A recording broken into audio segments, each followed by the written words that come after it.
Hey everyone, I hope you're all doing extremely well. I just wanted to make this video as a sort of talking point about what it is that really shifted my mindset back in the day when I first started to learn to create works of art.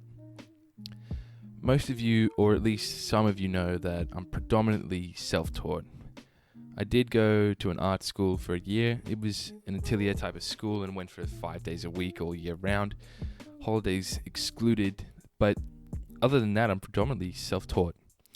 However, I do use the term loosely because it's actually teachers whom have taught via YouTube or their own instructional videos that I've utilized to get where I am now.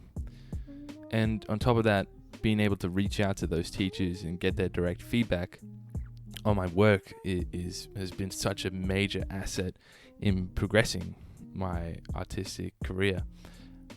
With all that being said, I'm essentially the modern day artist through and through, and I believe as the years progress, we'll start to see more artists that have taught themselves how to create in this very same way.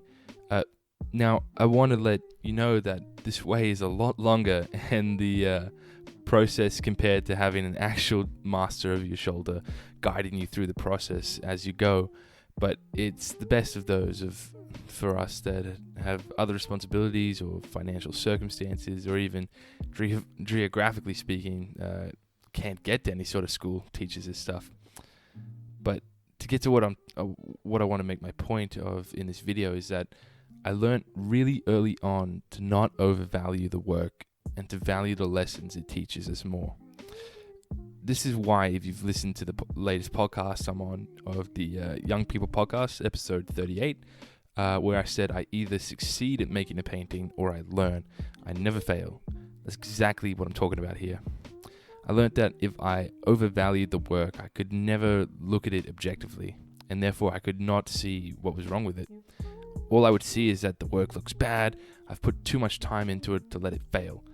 And this mindset, man, that will only ever hurt you in the long run. Instead, what I do now is that no matter how much time I've poured into a work, if it doesn't come out the way I want it to, or if it's simply just not working, I'm not defeated by it, because it's the lessons in the creation of the piece that I value more than the work itself. Now, of course, I have works that I need to make great, either for a gallery or for commissions. That work needs to be the most important thing and not the lesson. Of course, I'm not talking about those times right now, but you get the point. I'm talking about the times where we're by ourselves, it's dark in the studio, raining outside, and all we have are our thoughts and the materials. That's where I say value the lessons.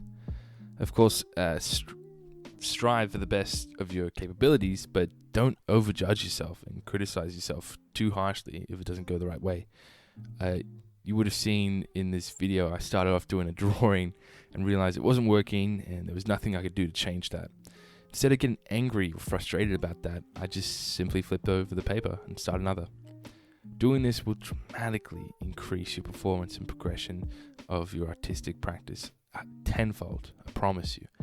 I say all these because I know as an artist, we are the worst, toughest, ugliest critics of our own work.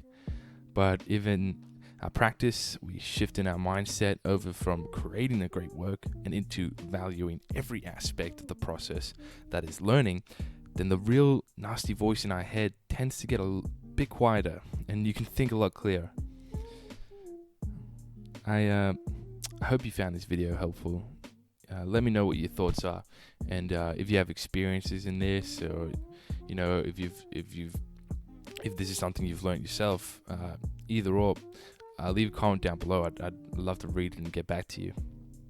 But on another note, if you're in the area and are interested in portrait drawing workshop, I'm actually teaching one on the 8th of July.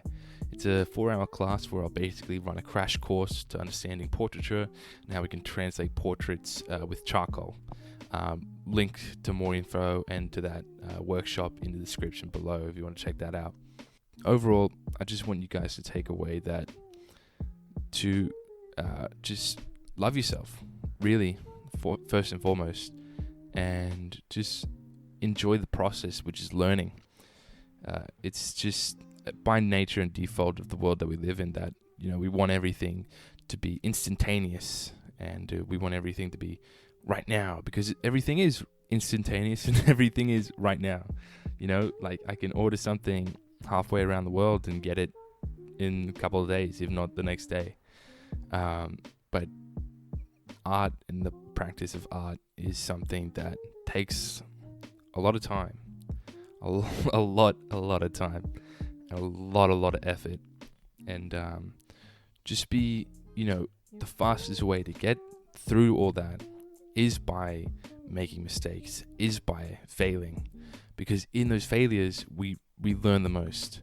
The fastest way to get to a really great work is to make as many failures as you can.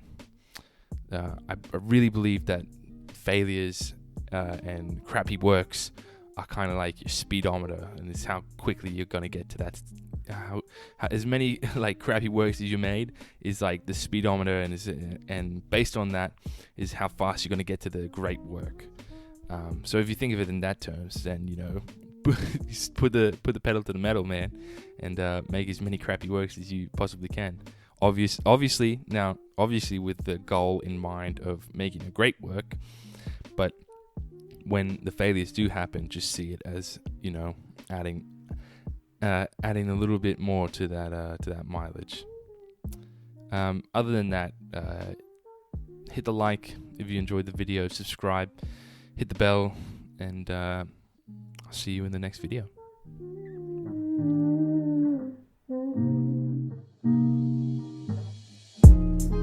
You